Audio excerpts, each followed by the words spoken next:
حضرت ابو ہریرہ رضی اللہ تعالی عنہ کا حافظہ مضبوط ہوا۔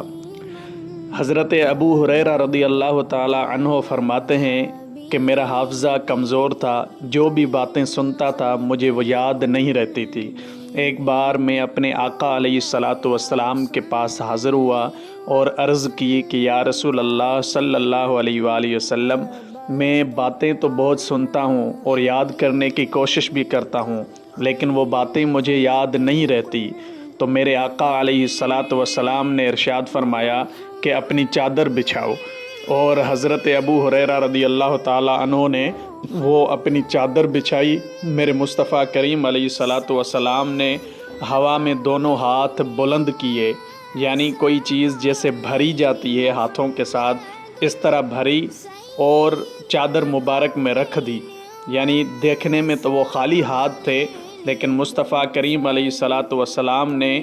وہاں علم کا ایک خزانہ، حافظے کا ایک خزانہ رکھ دیا، اور پھر حضرت ابو ہریرہ رضی اللہ تعالی عنہ سے فرمایا کہ اس چادر کو اپنے سینے سے لگاؤ، تو انہوں نے ایسے ہی کیا۔ اس کے بعد حضرت ابو ہریرہ رضی اللہ تعالی عنہ فرماتے ہیں کہ میرا حافظہ اتنا مضبوط ہو گیا